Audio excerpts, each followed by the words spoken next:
He slapped the shy waitress. So hard the room froze, then she whispered a name that made the Mafia boss step back like he'd seen a ghost. His men bowed. The whole restaurant filmed. And every secret she'd buried for 6 years detonated in seconds. Now he's trapped between her bloodline and his pride. And the question burning under those chandeliers. What does a man do when the woman he struck outranks his entire empire? If you're hooked in and want to enjoy this story, go ahead and subscribe, and drop a comment letting me know where you're watching from. It's always amazing to see where everyone's watching. Plus, tomorrow I've got another incredible story lined up, and you definitely don't want to miss it. Alright, back to the story. The chandeliers of La Castilia glimmered like constellations trapped in gold. Beneath them, wealthy patrons whispered over wine older than the building itself. Men in dark suits watched everything with silent efficiency. This was no ordinary restaurant. This was Durante Pisani territory. And when a Pisani walked in, everyone pretended not to be afraid. Everyone except one person, a shy waitress with quiet eyes and a name no one questioned. Rosa Edward. She moved like someone trying not to exist. Head down, voice soft, gentle steps between tables that never drew attention, never caused disruption. She was a ghost in an apron, serving risotto to people who never looked her in the eye. If anyone had looked closely, they might have noticed the elegance in how she carried herself. The way her spine remained perfectly straight even when she bent to pour wine. The way her hands moved with a dancer's precision, never trembling, never hesitating. The way she navigated the crowded dining room without ever bumping into anyone, as if she'd been trained to command space rather than simply occupy it. But no one looked closely. Not until tonight. Durante Pisani sat beneath the center chandelier like a king under a crown. Black suit tailored to perfection. Hair slicked back with not a strand out of place. Tattoos like shadows rising from beneath his collar. Intricate designs that suggested violence and artistry in equal measure. His presence bent the room around him. Servers became shadows. Conversations dimmed to murmurs. Even the clinking of silverware seemed quieter near his table. 6 men flanked him, all dressed in matching black suits with crisp white shirts. They weren't bodyguards, they were too refined for that. These were associates, the kind who could kill you with a smile and make it look like an accident. They sat with perfect posture, eyes constantly scanning, hands resting on the table in positions that suggested they could reach for weapons faster than most people could blink. Rosa approached his table with the calmness of a candle in a storm. "Good evening, gentlemen. May I offer you something to drink while you review the menu?" Her voice was soft but clear. Professional. The kind of voice that suggested she'd done this 1,000 times and would do it 1,000 more without complaint. Durante glanced at her slow, assessing, mildly amused. His dark eyes tracked her face, then her hands, then back to her face, like he was reading her, cataloging her, deciding if she was worth remembering. "Barolo," he said. His voice was low, controlled, the kind of voice that didn't need to be loud to command attention. "The 97. 2 bottles." "Of course, sir." Rosa turned with practiced grace and disappeared toward the wine cellar. The evening continued smoothly. Durante's table received their wine, their appetizers, their entrees. The kitchen sent out their best work handmade pasta, perfectly seared veal, risotto that looked like edible gold. Durante ate slowly, occasionally nodding to his associates, occasionally glancing around the room with the casual interest of a man who owned everything he surveyed. Rosa served them without incident, refilled glasses before they were empty, cleared plates without interrupting conversation. She was invisible again, exactly as she preferred. But then Durante reached inside his suit jacket. His hand came out empty. His expression darkened like a storm cloud crossing the sun. Rosa was setting down fresh water glasses when he stood abruptly. His chair scraped against marble. The sound cut through the dining room like a gunshot. Every head turned. "You." His voice wasn't loud, but it carried. Sharp, cold, dangerous. Rosa's heart kicked against her ribs, but her face remained calm. She set down the water pitcher with steady hands and turned to face him. "Yes, sir. Is something wrong?" "My money clip is missing." The words dropped into the room like stones into still water. Ripples of shock spread outward. Nearby diners exchanged glances. A woman covered her mouth with her napkin. Servers near the kitchen doors froze mid-step. Durante took a step closer to Rosa, then another, until he was standing directly in front of her.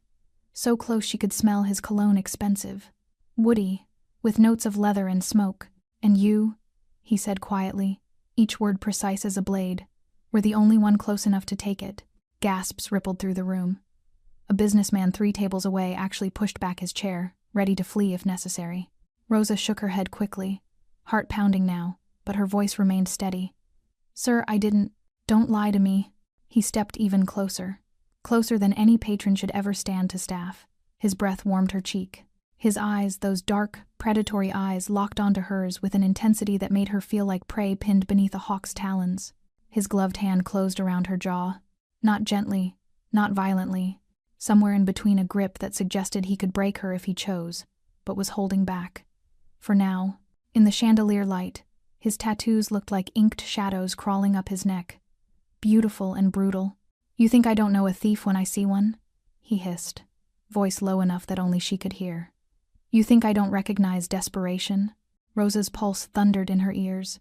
Her hands trembled at her sides. But something deeper than fear began rising in her chest. Something older. Something she'd spent 6 years trying to bury. "Sir, I swear." He cut her off with an open palm slap. The crack echoed through La Castiglia like thunder in a cathedral. Rosa's head snapped sideways. Pain exploded across her cheek, white-hot, stunning. For a moment, she couldn't hear anything except the ringing in her ears. Couldn't see anything except stars dancing across her vision. The room erupted in gasps. A woman at a nearby table covered her face with both hands. A businessman grabbed his wife's arm, pulling her back as if violence might spread like wildfire. Somewhere near the kitchen, a server dropped a tray. The crash of shattering plates punctuated the moment like an exclamation point. Rosa's lips split. She tasted copper warm, metallic, undeniable. Blood trickled down her chin, a single crimson drop falling onto her pristine white shirt. But she didn't fall. Her legs trembled. Her vision blurred with tears she refused to let fall. Every instinct screamed at her to run, to collapse, to disappear into the floor and never emerge. Instead, she straightened, slowly, deliberately, her spine lengthening vertebra by vertebra until she stood at her full height. Her chin lifted. Her eyes, those soft brown eyes that had spent 6 years learning to look down, met Durante's directly, and something in them had changed. Not fear, not defeat, not the broken submission he was clearly expecting. Something deeper, older, colder. Durante felt the shift immediately. His hand, still raised from the slap, lowered slowly. His brow furrowed, confusion flashing across his face for just a fraction of a second before his mask of control slammed back into place. Around them, the restaurant had gone completely silent. Forks suspended in midair, wineglasses frozen halfway to lips. Even the kitchen seemed to have stopped, no clattering pans, no shouted orders. Just horrified, breathless silence. "Everyone's watching," Rosa said quietly. Her voice didn't shake, didn't waver. "Is that what you wanted? An audience?" Durante's jaw tightened. "I want my property back. I don't have it." "You're lying." "I'm not." Her eyes never left his.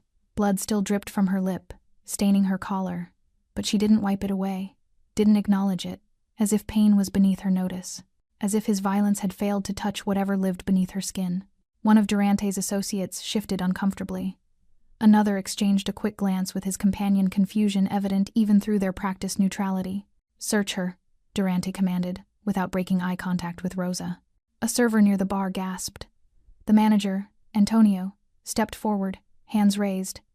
"Mr. Pisani, perhaps we should stay out of this." Durante's voice was a whip crack. Antonio froze, mouth still open, and slowly backed away. 2 of Durante's men approached Rosa. She didn't move, didn't flinch, just stood there with that strange, terrible calmness as they patted down her apron pockets, checked her waistband, even knelt to examine her shoes. "Nothing." "She doesn't have it, boss," one of them reported, straightening. Durante's eyes narrowed. His hand shot out again, gripping Rosa's jaw harder this time, fingers digging into her skin. She could feel his rings pressing against her cheekbone, could see the fury building behind his eyes like a storm gathering strength. "Then where is it?" Rosa's hands remained at her sides. She didn't try to pull away from his grip, didn't struggle. That same eerie calm radiated from her like heat from a fire. "I don't know," she said, each word careful and deliberate. "But I know what you think you're doing. You think you're showing power. You think everyone in this room now knows you're dangerous." She paused.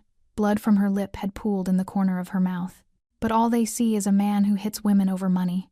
The words landed like physical blows. Several of Durante's associates tensed. One actually reached toward his jacket before stopping himself. Around the dining room, phones appeared, discreetly, hidden beneath napkins, angled under tables, recording, documenting, preparing to spread this moment across social media, like wildfire. Durante saw them too. His grip on Rosa's jaw tightened until she thought her bones might crack. "Careful," he whispered, voice dropping to something dark and intimate and deadly. "You don't know who you're talking to." Rosa's eyes, those eyes that had changed so completely in the last 3 minutes, met his without blinking. "And you," she said softly, "don't know who you're talking to." Something in her tone made his hand falter. "Just slightly. Just enough." "What's your name?" he demanded suddenly. "Your real name?" Rosa hesitated. For the first time since the slap, fear flickered across her face. Real fear, the kind that came from standing at the edge of a cliff and knowing one more step would change everything forever. The room held its breath. Phones kept recording. Durante's fingers pressed harder against her jaw, tilting her face up toward the chandelier light. In that golden glow, with blood on her lips and fire in her eyes, she looked like something sacred and profane at once. "Answer me," he commanded. Rosa closed her eyes, drew one long, slow breath. When she opened them again, 6 years of hiding shattered like glass. "My real name?" she whispered. Durante leaned closer, waiting. Rosa's voice was barely audible, but in that silence, everyone heard. "Rosa. DeSantis." The name hung in the air like smoke after a gunshot. DeSantis. For 3 heartbeats, nothing happened. The room remained frozen, diners mid-breath, servers mid-step, phones still recording a moment they didn't yet understand. Then Durante's hand fell away from Rosa's face. Not slowly, not gently, like he'd touched fire and only just realized he was burning. He took a step back, his face, that carefully controlled mask of power, cracked. Just for a second. Shock flashed across his features before he could stop it, followed by something that looked almost like fear. Around the table, his associates reacted instantly. The man closest to Durante, a tall, older soldier with silver at his temples, lowered his head. Actually bowed, like a subject before royalty. The others followed suit, shoulders dropping, eyes averted, postures shifting from predatory to deferential in the space of a breath. They knew, even if the rest of the room didn't understand, they knew exactly what that name meant. Rosa stood perfectly still, blood still trickling from her split lip, her hand trembling now that she'd finally spoken the words she'd sworn never to say again. She could feel the weight of her real name settling back onto her shoulders like a cloak she'd tried to discard. Heavy, inescapable, absolute. "DeSantis?" Durante repeated slowly, testing the word. His voice had changed completely, no longer sharp and commanding, but careful, measured, like he was walking through a minefield and had just realized every step could be his last. Around the dining room, confusion rippled through the crowd. Tourists looked at each other, bewildered. A businessman pulled out his phone, typing the name into Google. But the locals, the real New Yorkers, the ones who understood the city's hidden architecture of power, their faces paled. An elderly man in an expensive suit actually stood up, threw cash on his table, and walked out without a word.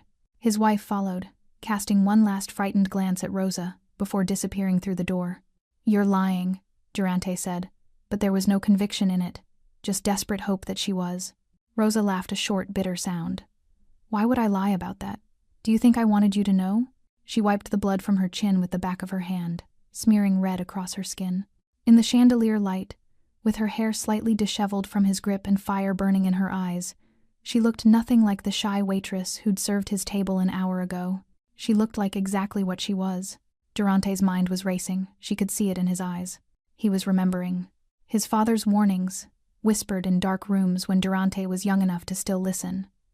The names you never cross. The families above the families. The bloodlines so old, so respected, that even monsters showed deference. "The DeSantis line goes back 4 centuries, his father had said once, voice grave. Before the 5 families, before Prohibition, before America even knew what organized crime was. They don't operate in the streets, Durante. They don't scramble for territory or fight over drug corners. They simply exist. And everyone respects that existence. You cross a DeSantis, you cross history itself." Durante had been 15. He'd nodded, filed the information away, assumed it was just old men romanticizing the past. Now, staring at the waitress he'd just slapped, he understood. His father hadn't been romanticizing anything. You can't be, he said, voice low, almost pleading. The DeSantis family. They don't work service jobs. They don't hide. They don't— I left, Rosa interrupted. Her voice was steadier now, stronger. 6 years ago, I wanted a normal life. I wanted to be Rosa Edward, nobody special, nobody dangerous, nobody worth remembering. I wanted to serve pasta and pour wine and go home to a quiet apartment and read books and be invisible. She stepped closer to him. Durante, the man who'd made grown men weep, who'd built an empire on fear, actually took a step back. But you couldn't let me have that, could you? Rosa continued, each word sharp as broken glass. You had to make a scene, had to show everyone how powerful you are, had to put your hands on me in front of witnesses because a piece of metal went missing from your pocket. I didn't know. Durante started. You didn't ask. Rosa's voice rose, finally cracking with emotion. Not fear, fury. You didn't question, didn't investigate. You just assumed that because I'm a waitress, because I'm a woman, because I looked weak to you, that I must be a thief. Around them, Durante's associates were sweating. The silver-haired one caught Durante's eye, shaking his head almost imperceptibly. Stop. Step back. Fix this before it's too late.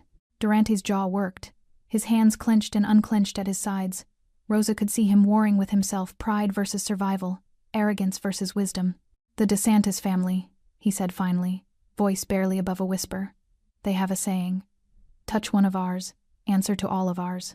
Rosa smiled, but there was no warmth in it. I see you were paying attention to your father's lessons. Durante's face went white. Clear the room, he said suddenly, turning to his men. Everyone out, now. His associates moved immediately, gesturing to confused diners, ushering staff toward exits. Antonio tried to protest. Mr. Pisani, the bill, now.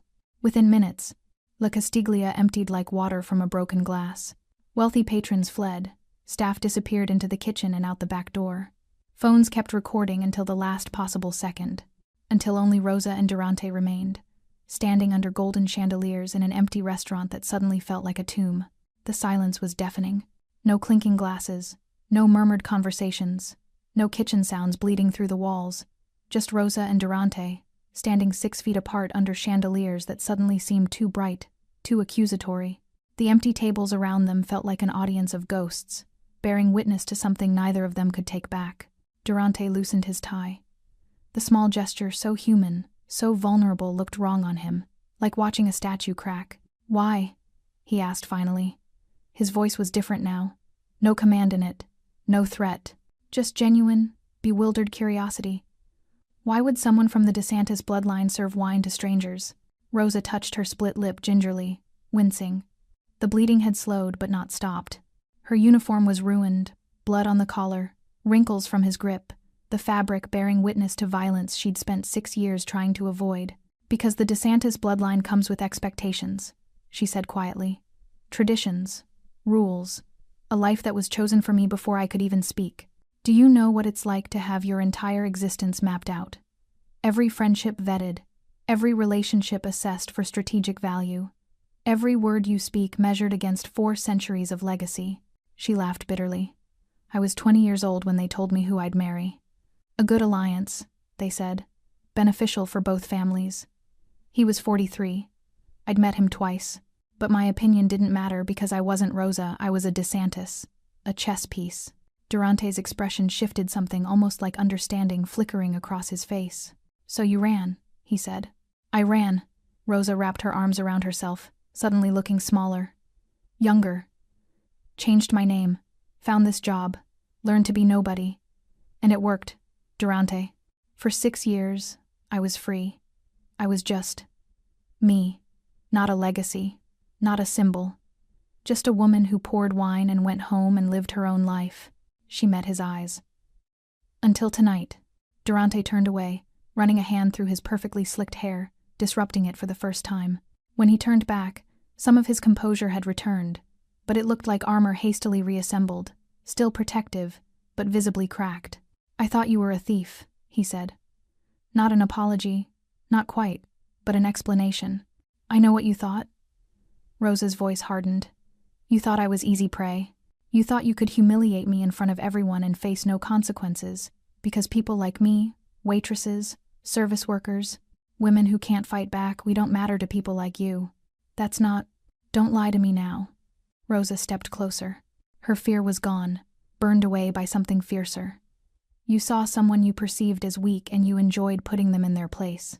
That's what men like you do. That's your power. Durante's jaw clenched. For a moment, Rosa thought he might argue, defend himself, make excuses. Instead, he said, "You're right." The admission hung between them like a confession. "I did think you were weak," he continued, voice rough. "I did think you wouldn't fight back. I was angry about the money clip, and I took it out on the nearest convenient target." He paused. "That doesn't excuse it, but it's the truth." Rosa studied him, this man who'd struck her, humiliated her, torn away her carefully constructed invisibility. His tattoos crawled up his neck like accusations. His expensive suit suddenly looked like a costume. In the empty restaurant, without his soldiers, without his audience, he looked almost human. Almost. "Your men knew," she said. "The moment I said my name, they knew. They bowed their heads like I was royalty. Because you are." Durante's voice was flat. "In our world, bloodlines matter. History matters. The DeSantis family." He trailed off, searching for words. "They're not like other families. They don't grab territory, don't push drugs, don't extort businesses. They simply exist, and that existence commands respect. My grandfather," Rosa said quietly, "used to say that real power doesn't announce itself. It doesn't need to. Your grandfather is Vittorio DeSantis." Not a question. Durante knew. The silent king. Rosa nodded. "He'll have heard about this by now. Someone in that dining room will have called him. Probably several someones." Durante's face paled slightly. "And he'll come for me." "I don't know." Rosa touched her swollen cheek. "Traditionally, yes. An insult to a DeSantis woman demands a response. But I left the family. I rejected the name. I don't know if the old rules still apply to me." A sound made them both turn, a door opening. One of Durante's associates stepped in, the silver-haired one. He held something small and glittering between his fingers. "Boss," he said carefully, "we found it. Your money clip. It slipped through a tear in your coat lining. Probably happened when you sat down." He placed it on the nearest table. Diamond-encrusted, expensive, meaningless. Durante stared at it like it was a live grenade. The associate bowed slightly to Rosa, a gesture of respect that would have been unthinkable an hour ago, and left quickly. The silence returned, heavier now. Rosa looked at the money clip. At Durante. At her blood-stained uniform. At the elaborate waste of everything that had just happened. "I was innocent," she said softly. Durante closed his eyes. When he opened them, something had shifted. The arrogance was gone. The certainty. What remained looked uncomfortably like shame. "Yes," he said. "You were." Rosa turned toward the door. "Wait." Durante's voice stopped her. "Rosa, DeSantis, I owe you a conversation. A real one." She looked back at him, this man who'd struck her. This man who'd exposed her. This man who now stood in an empty restaurant looking less like a king and more like someone who'd just realized he'd made a catastrophic mistake. "You owe me more than that," she said quietly. "But a conversation is a start." Durante Pisani had apologized exactly 3 times in his adult life. Once to his mother, on her deathbed. Once to his father's memory, standing over his grave. Once to a priest, in a confessional he'd never entered again. Never to a woman. Never to someone he'd wronged. Never to someone who could destroy him with a single phone call. He looked at Rosa, blood drying on her chin, her uniform ruined, her eyes sharp with something between fury and exhaustion, and felt words stick in his throat like broken glass. "I don't know how to do this," he admitted finally. Rosa crossed her arms. "Do what?" "Apologize to someone like you. Someone like me." Her voice was flat, dangerous. "You mean a DeSantis? Or a woman? Or just a person you misjudged?" "All 3. Durante took a step closer, then thought better of it and stopped. "In my world, apologies are weakness. They're blood in the water. You apologize, and people see opportunity. They see something to exploit. Then maybe your world is broken," Rosa said quietly. Durante's laugh was harsh. "Maybe it is. But it's the only one I know." He rubbed his jaw, looking uncomfortable in a way she suspected he rarely looked. "My father used to say that a man should only apologize when the cost of not apologizing is higher than his pride." "And is it?" Rosa challenged. "Is the cost high enough for you?"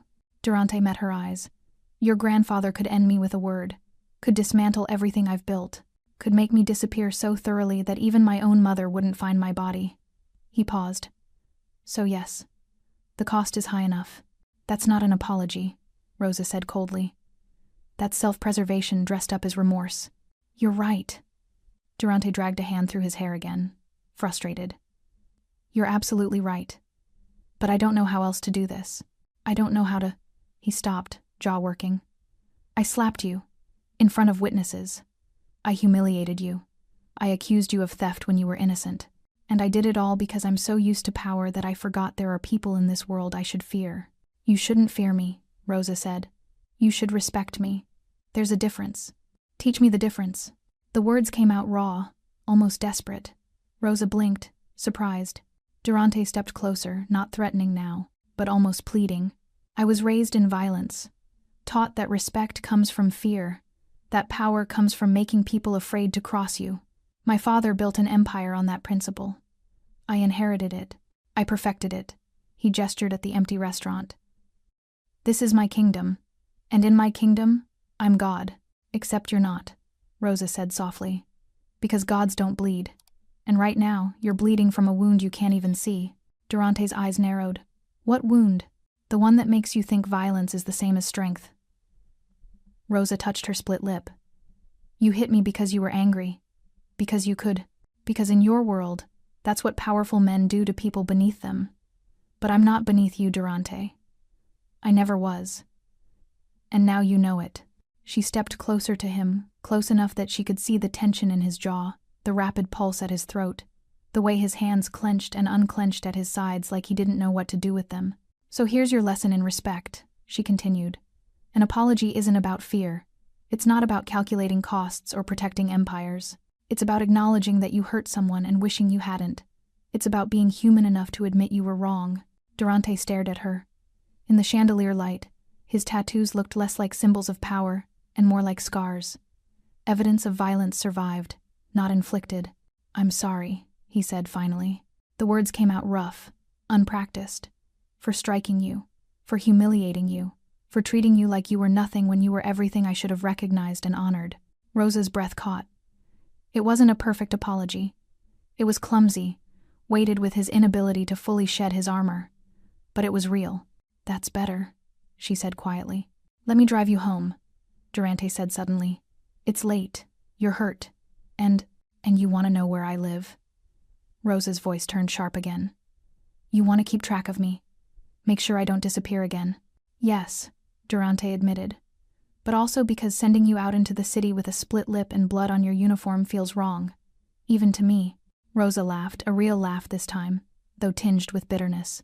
You're worried about how it looks. I'm worried about you. The admission seemed to surprise him as much as it surprised her. Rosa studied his face, searching for deception and finding only confusion like he'd just discovered something about himself he didn't understand. No, she said finally. I'll take a cab. Rosa, I spent 6 years being invisible, she interrupted. Building a life where I answered to no one. Where I made my own choices. Where I didn't have powerful men telling me what to do or where to go or how to be safe. Her voice trembled slightly. You took that from me tonight. You exposed me. You stripped away everything I built. So no, you don't get to drive me home. You don't get to know where I live. You don't get anything from me except the knowledge that you were wrong and I was right. She walked toward the door, then paused. And Durante? She looked back at him. The next time you think about putting your hands on someone you perceive as weak, remember this moment. Remember that you can't always see the power someone carries until it's too late. She left him standing alone in the empty restaurant, surrounded by gold and crystal and the lingering ghost of his mistake. Rosa's hands shook as she unlocked the door to her apartment. The small studio in Brooklyn looked exactly as she'd left it 6 hours ago. Minimalist furniture, books stacked on every surface, a single window overlooking a fire escape. Safe, quiet, hers. Except it didn't feel safe anymore. She locked the door, checked it twice, then collapsed against it, sliding down until she sat on the floor with her knees pulled to her chest. The tears came suddenly, violently. Not from pain, though. Her cheek throbbed and her lip burned. From loss. From the shattering of 6 years of carefully constructed freedom. From the weight of a name she'd tried so hard to escape settling back onto her shoulders like chains. Rosa de Santis. She'd spoken it out loud. In front of witnesses. In front of Durante Pisani and his men, and all those phones recording, uploading, spreading the news across the city like wildfire. By morning, everyone would know. By morning, her grandfather would come. Rosa pulled herself up, stumbled to the bathroom, and stared at her reflection. Her cheek was swollen, already purpling. Her lip was split, crusted with dried blood. Her eyes looked haunted or perhaps just exhausted from carrying secrets too heavy for one person. She cleaned the blood away gently, carefully, like she was washing away more than just evidence of violence, like she was trying to wash away the last 6 years and the person she'd tried to become. Rosa Edward, she thought sadly. I'm sorry, you deserved more time. Her phone buzzed. Once, twice, 10 times in rapid succession. She ignored it, knew without looking that the messages would be from old family contacts she'd blocked years ago. People who'd somehow gotten her new number. People who'd seen the videos already circulating. People who wanted to know if it was true. If the lost DeSantis daughter had finally been found. Rosa turned off her phone and crawled into bed fully clothed, pulling the blanket over her head like a child hiding from monsters. But the monsters were real. And they wore expensive suits and carried 4 centuries of expectations. Across the city, in a penthouse overlooking Manhattan, Durante paced. His associates watched nervously as their boss stalked back and forth like a caged animal. Jacket discarded, sleeves rolled up, tie hanging loose around his neck. Talk to me, Durante demanded. What are we dealing with? The silver-haired associate Franco cleared his throat. The DeSantis family, boss. He searched for words. They're old money, old power. They don't operate like we do. No street soldiers. No visible operations. But their influence runs deep. Politicians, judges, law enforcement, all the way to the top.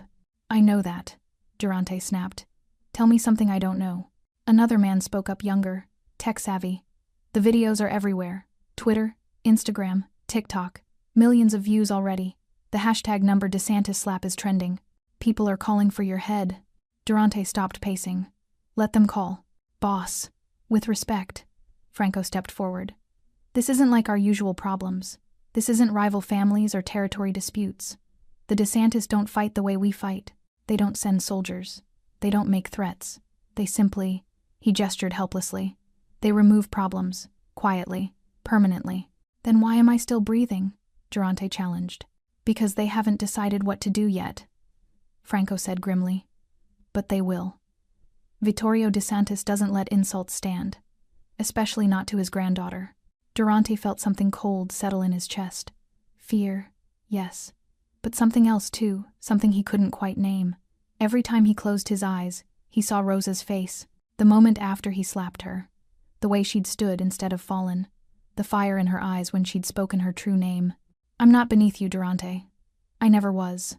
Get me everything on her, Durante ordered suddenly. Where she's been, what she's been doing. Why she left her family. Boss. Everything. His men exchanged worried glances but nodded and dispersed. Franco remained. Durante. Can I speak freely? Durante waved a hand. You're playing with fire, the older man said quietly. The girl, the woman, she walked away from the DeSantis family for a reason. Whatever that reason is, it's powerful enough that she's been hiding for 6 years, and now you've dragged her back into the light. I didn't drag her anywhere, Durante protested. She chose to reveal herself. Because you forced her hand. Franco's voice was gentle but firm. You put her in a position where hiding her identity meant accepting humiliation. She chose dignity over safety. But that choice will have consequences. For her, and for you. Durante turned to the window, staring out at the glittering city. Somewhere out there, Rosa was probably crying, or planning, or calling her family to explain. Or maybe she was doing none of those things. Maybe she was being exactly what she'd been in that restaurant, stronger than anyone expected. What would you do? Durante asked quietly. If you were me? Franco was silent for a long moment. I'd pray, he said finally. Because when the DeSantis come, and they will come, prayer might be the only thing that saves you. In a mansion in Westchester, an old man sat in a leather chair, surrounded by darkness, except for a single lamp. Vittorio DeSantis was 83 years old.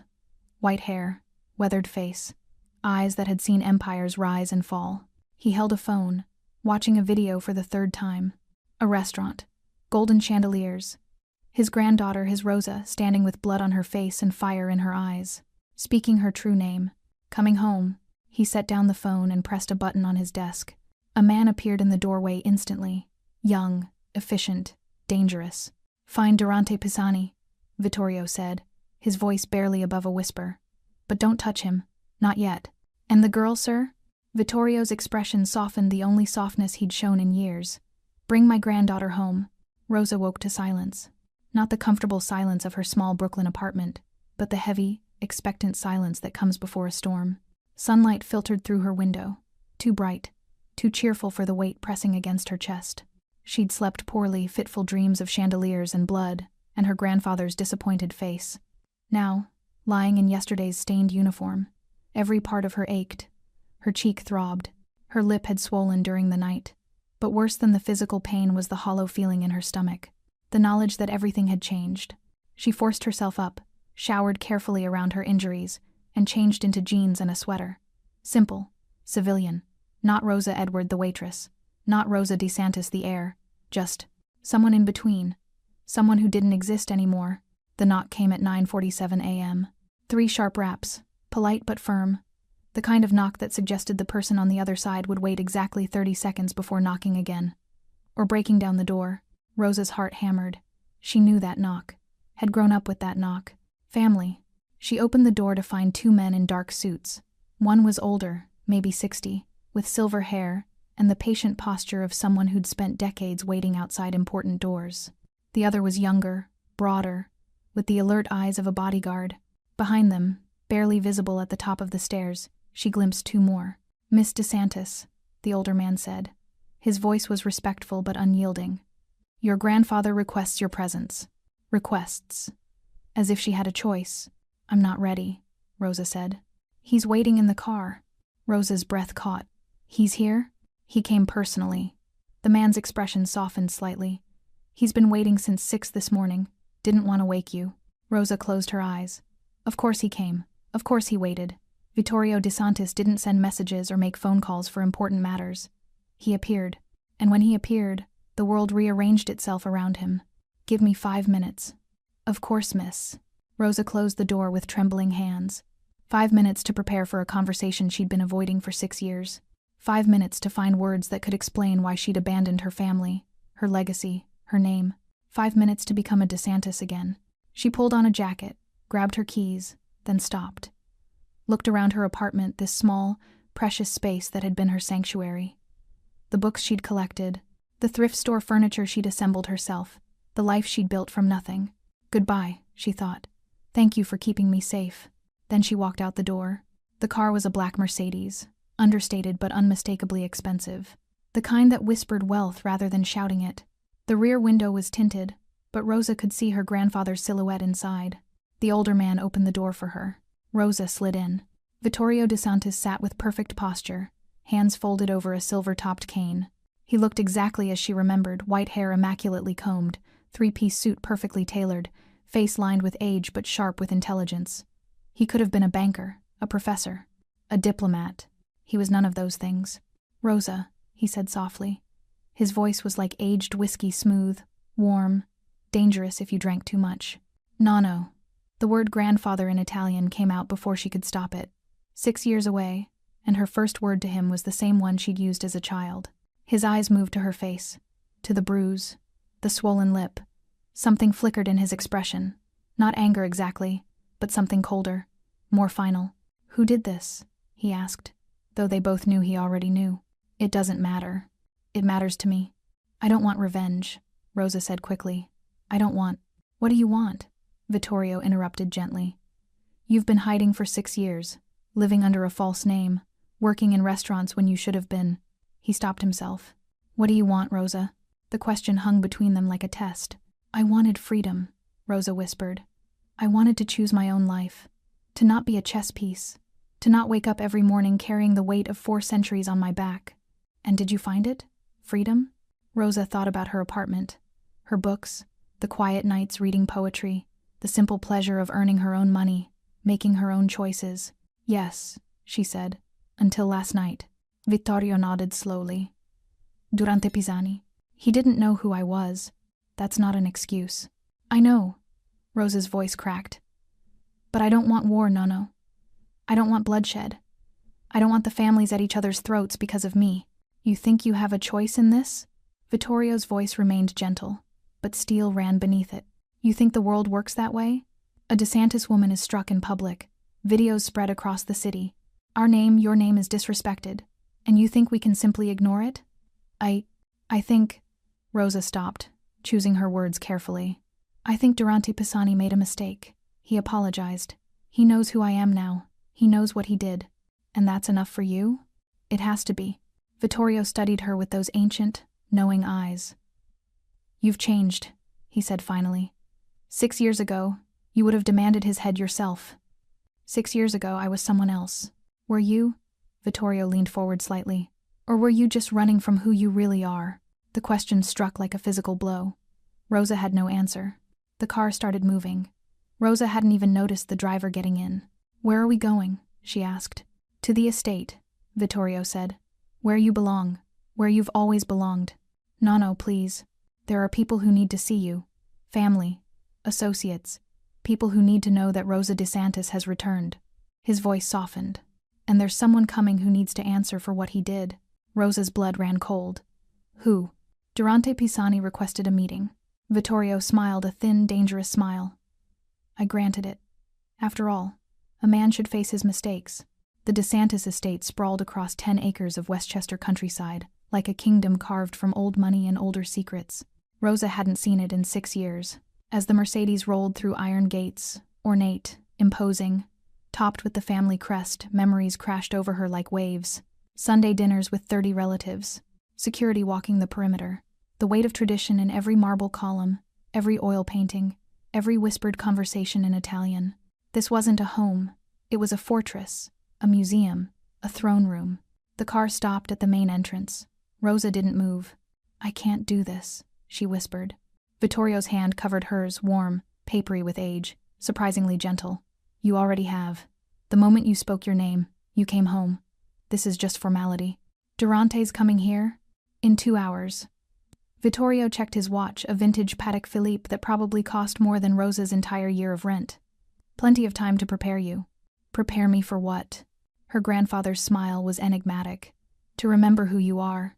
Inside, the estate was exactly as she remembered. Vaulted ceilings, chandeliers that rivaled La Castiglia's, floors so polished they reflected like mirrors. Staff moved silently through hallways, appearing and disappearing like ghosts. Vittorio led her to his study, a room Rosa had only entered a handful of times as a child.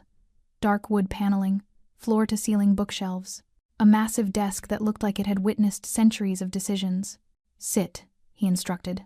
Rosa sat in a leather chair that smelled of cigars and old power. Vittorio settled behind his desk, studying her with those penetrating eyes. Tell me about Durante Pisani. What do you want to know? Everything. How he touched you. What he said. How he looked when you revealed your name. Vittorio leaned back. I've seen the videos, but videos don't show everything. Rosa recounted the evening, the missing money clip, the accusation, the slap that echoed through the restaurant. She didn't spare details, didn't soften Durante's actions or her own fear. When she finished, Vittorio was silent for a long moment. He apologized, he said finally. Not a question. Yes. And you believe it was genuine? Rosa hesitated. I think. He was genuinely surprised by who I am. Whether he regrets the violence or just regrets hitting the wrong person, I don't know. There's wisdom in that uncertainty. Vittorio stood, walking to the window overlooking manicured gardens. The Pisani family is powerful but young. Durante's grandfather started with nothing, built an empire through brutality and cunning. 3 generations of power. Impressive, but not seasoned. And we're seasoned? Rosa couldn't keep the bitterness from her voice. We're old, Rosa. Old enough to know that power maintained through fear alone eventually collapses. Old enough to understand that true strength lies in restraint. He turned to face her. Durante Pisani doesn't understand this yet. Perhaps he never will. So what happens now? Now he comes here, to this house, to face me. Vittorio's voice was calm, almost casual. And to face you. Rosa's heart hammered. I don't want to see him. Yes, you do. The certainty in his voice made her look up sharply. You're angry, Vittorio continued. Hurt. Violated. But you're also curious. You want to see how he behaves when he's not on his own territory. When he's not surrounded by his soldiers. When he's vulnerable." He smiled slightly. "That curiosity is very DeSantis of you." Before Rosa could respond, the door opened. A woman entered 50s, elegant, with Rosa's dark eyes and sharp cheekbones. "Aunt Gabriella," Rosa breathed. "Rosa." Gabriella crossed the room in 3 strides and pulled her into a fierce embrace. 6 years. 6 years and not a word. Do you know how many times I wanted to find you? Drag you home? "I'm sorry," Rosa whispered into her aunt's shoulder. "Don't be sorry. Be home." Gabriella pulled back, examining Rosa's face. Her expression darkened when she saw the bruise.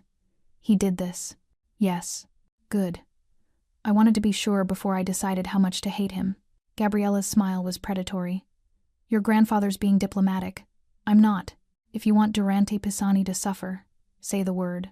"I don't." "Think about it," Gabriella interrupted. "You have 2 hours." They dressed her like a queen preparing for battle. Gabriella brought clothes from Rosa's old room, apparently untouched in 6 years, preserved like a shrine. A black dress, elegant but severe.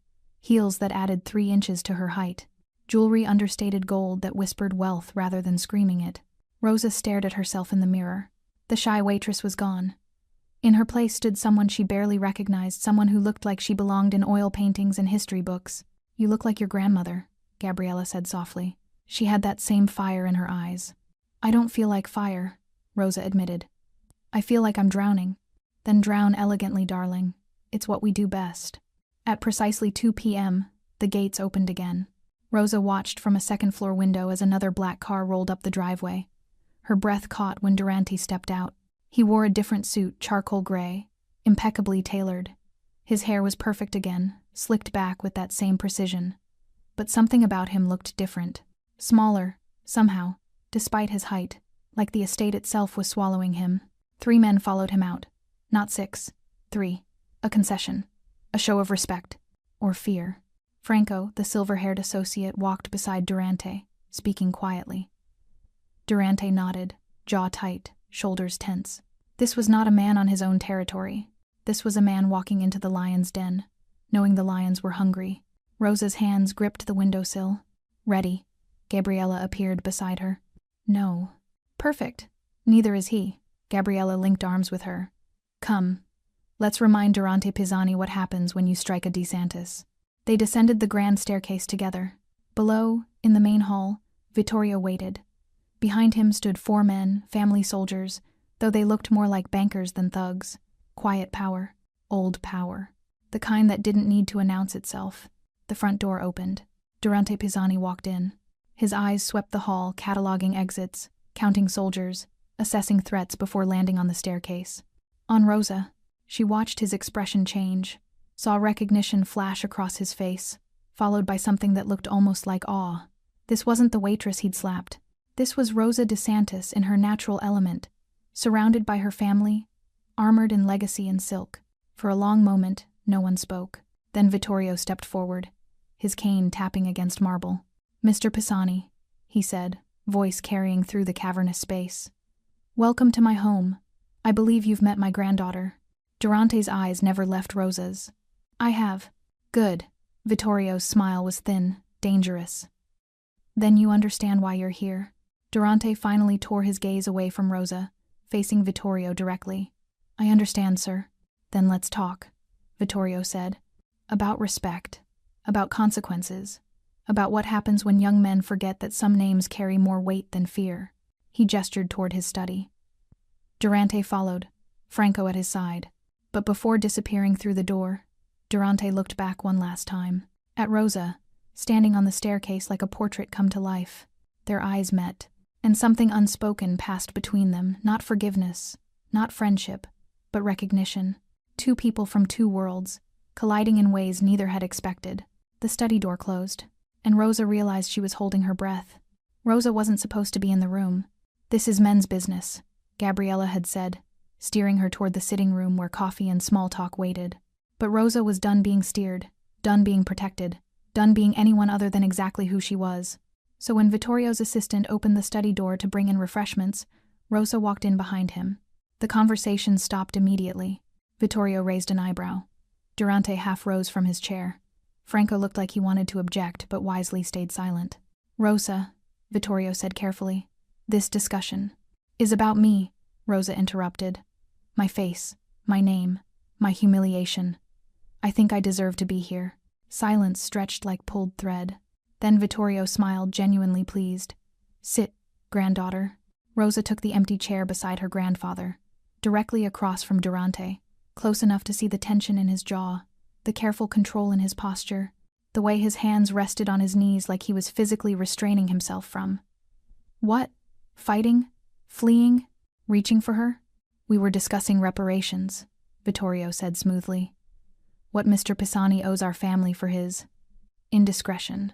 I've offered monetary compensation, Durante said, voice tight. Generous compensation. Money? Rosa's laugh was sharp. You think money fixes this? I think, Durante's eyes locked on hers. I think I don't know what fixes this. I've apologized. I've come here, to your family's home, and subjected myself to judgment. What more do you want? I want you to understand what you took from me. The words came out raw, unplanned. Rosa felt Vittorio's surprised glance but didn't look away from Durante.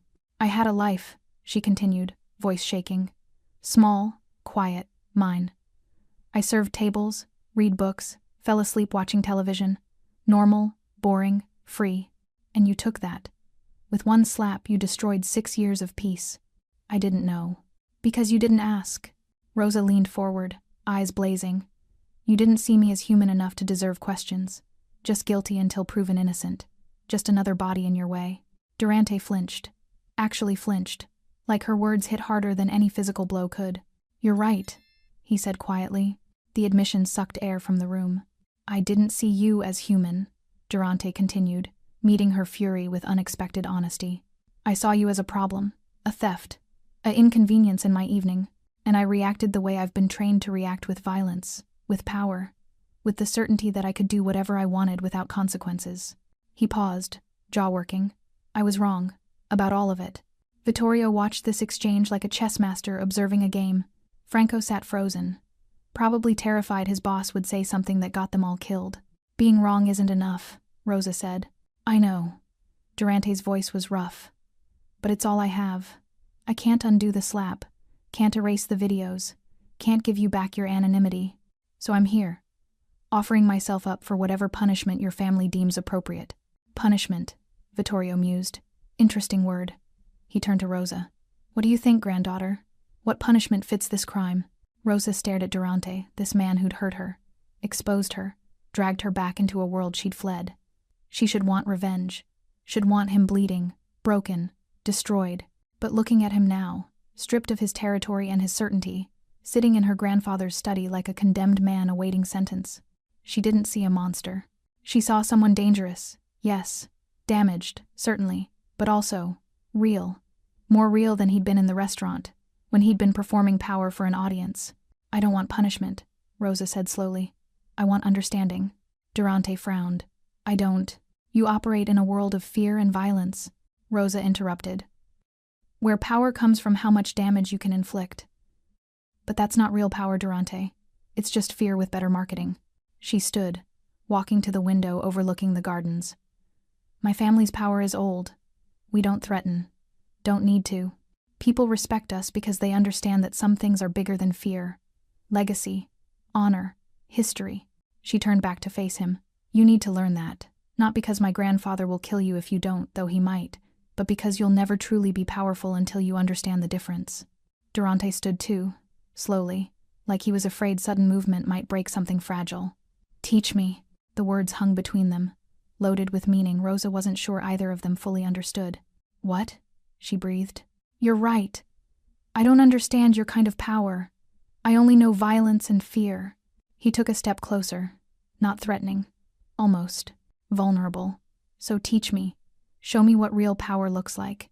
Vittorio's eyes gleamed with something that might have been approval, or amusement, or both. An interesting proposition, he said. My granddaughter as your... What? Teacher? Guide? Whatever she's willing to be, Durante said, still looking at Rosa. Rosa's heart hammered. This was insane. Dangerous. Everything she'd spent 6 years avoiding. But also, 2 months, she heard herself say. You want to understand? Then you spend 2 months learning our way, our rules, our definition of power. And you'll teach me? Durante asked. I'll show you why you should have known better than to hit me in the first place. A smile ghosted across Durante's lips, not arrogant, but genuinely intrigued. Deal? With conditions, Vittorio interjected smoothly. You don't touch her, don't threaten her, don't treat her with anything less than the respect you'd show me. Agreed, Durante said immediately. And if you prove incapable of learning your business in our territories ends, permanently. That made Durante pause. Rosa could see him calculating, weighing the cost. His operations in DeSantis-influenced areas represented millions. Losing them would cripple his empire. Agreed, he said finally. Vittorio stood, extending his hand. Durante shook it, a pact sealed in the old way, with witnesses and weight. Then Vittorio turned to Rosa. I hope you know what you're doing, granddaughter. I don't, Rosa admitted. But neither does he, so we're even. Franco cleared his throat. Boss, perhaps we should go, Durante said, not looking away from Rosa. Wait outside. I'll be there shortly. Franco hesitated, then bowed slightly to Vittorio and left, closing the door behind him. 3 people remained in the study. Vittorio smiled. I'll give you 5 minutes. But Rosa? The door stays open. He left too, cane tapping against marble, leaving Rosa and Durante alone under oil paintings of DeSantis ancestors who'd probably never imagined a scene quite like this. You didn't have to do that, Durante said quietly. Offer to teach me. Your grandfather would have handled this. He would have destroyed you, Rosa corrected. Slowly, quietly, but completely. This way, maybe something useful comes from what happened. Or maybe you just want to torture me personally, Durante suggested. His tone was light, but his eyes were serious. Rosa laughed, surprising herself. Maybe. Durante stepped closer, not invading her space, but closing the distance enough that she could see the golden flecks in his dark eyes, could smell that same cologne from the restaurant, leather and smoke and expensive choices. I meant what I said, he told her. The apology. All of it. I know. Do you? He searched her face. Because I need you to know that when I saw you on that staircase, I saw someone I'd gravely underestimated, and I don't make that mistake often. Is that respect or attraction? Rosa asked before she could stop herself. Durante's smile was slow, dangerous. Can't it be both? Rosa's breath caught. This was complicated, dangerous, everything she shouldn't want. But she didn't step back. 2 months, she said softly. Then we'll see what you've learned, and what I've survived. 3 weeks later, Rosa walked into La Castiglia for the first time since the slap heard around New York.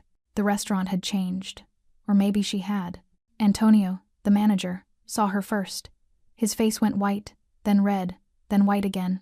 He rushed over, words tumbling out. Miss DeSantis, Rosa, we had no idea. It's fine, Antonio. Rosa's voice was calm, assured, the voice of someone who'd spent 3 weeks relearning how to carry power. I'm not here to cause trouble. I'm here for dinner. Of course. Your best table, immediately. My old station, actually. Rosa smiled at his confusion. I'd like to see Sophia. She covered my shifts, didn't she? Antonio nodded, still bewildered, and led her to the back. The kitchen staff froze when she entered. Sophia, young, nervous, holding a tray of appetizers, nearly dropped everything. Miss, I'm sorry about. Rosa pulled her into a hug. Thank you for covering, and for not gossiping about me after everything. Sophia's eyes filled with tears. Everyone's been talking. The videos, the family. I didn't know what to say. Say nothing, Rosa advised gently. Let them talk. Truth will survive gossip. She turned to find the entire kitchen watching. Chefs, servers, dishwashers, all frozen in various states of shock. I know I lied about who I was, Rosa said, addressing them all. And I'm sorry for that. But everything else, the work I did, the friendships we built, that was real. I hope you can remember that. Slowly, one of the older chefs nodded, then another server. Then Sophia was hugging her again, and suddenly the kitchen felt warm instead of terrifying. When Rosa emerged into the dining room, she wasn't surprised to see Durante sitting at his usual table. Their eyes met across the restaurant. He stood, a gesture of respect he'd learned over 3 intense weeks. 3 weeks of meetings at the DeSantis estate, of history lessons and philosophy debates, of Durante learning that power without honor was just tyranny with better clothes. He'd been surprisingly teachable. Rosa approached his table, aware that every eye in the restaurant was tracking her movement. The whispers would start soon. The speculation. The newest chapter in a story that had captivated the city. Let them whisper. "Mr. Pisani," she said formally. "Miss DeSantis." His eyes searched hers. "You came back. I told you I would." She gestured to the chair across from him. "May I?" "Please." She sat, across from the man who'd slapped her, under the same chandeliers that had witnessed her humiliation and awakening, in the restaurant where Rosa Edward had died and Rosa DeSantis had been reborn. "You've learned a lot," she said quietly. "You're a demanding teacher." Durante's smile was different now, less arrogant, more genuine. "But I'm grateful for it. Are you? Grateful that I'm making you question everything you thought you knew about power?" "Yes," no hesitation. "Because you were right. Fear isn't power. It's just fear. And it's exhausting maintaining it." Rosa studied him. 3 weeks hadn't transformed him completely. He was still Durante Pisani, still dangerous, still someone who'd built an empire on violence. But something had shifted. Some understanding had taken root. "My grandfather's impressed," she admitted. "He didn't think you'd last 2 weeks. I'm full of surprises." Durante leaned back, the chandelier light catching his features. "What about you? Are you impressed?" Rosa considered. "I'm optimistic." "Which is more than I expected to feel." A server approached, not Sophia, someone new who didn't know the history. "Good evening. May I start you with drinks?" "Wine," Durante said. "Your recommendation?" The server rattled off options. Durante ordered something expensive. When the server left, he turned back to Rosa. "I've been thinking about what you said. About the difference between respect and fear. And I want to try something.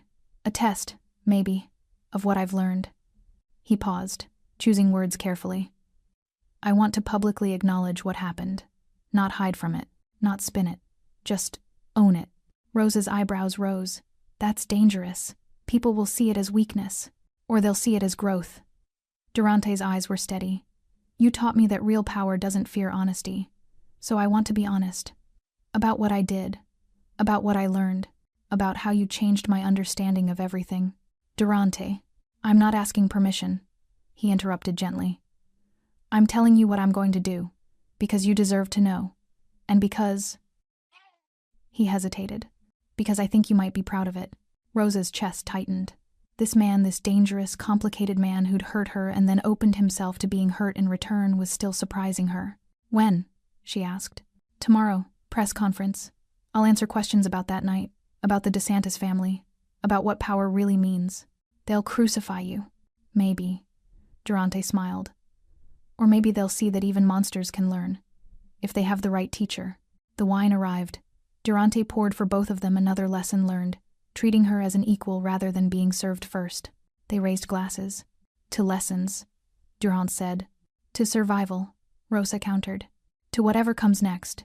They drank. The wine was excellent, rich, complex, with notes of cherry and something darker. Around them, the restaurant continued its elegant dance. Diners came and went. Chandeliers glittered. Life moved forward. But at their table, under golden light, something had shifted permanently. Not forgiveness that would take longer, if it came at all. Not romance, though the tension between them was undeniable. Something more complicated, more real, respect, understanding, the recognition that power came in many forms, and the strongest form was the kind that could admit mistakes and grow from them. Durante's phone buzzed. He glanced at it, then at Rosa. "I should go. Early morning tomorrow. Good luck with the press conference." He stood, then hesitated. "Rosa? Thank you. For not destroying me when you could have. For teaching me when you had every right to walk away. You're welcome." She met his eyes. "Don't make me regret it." "I won't."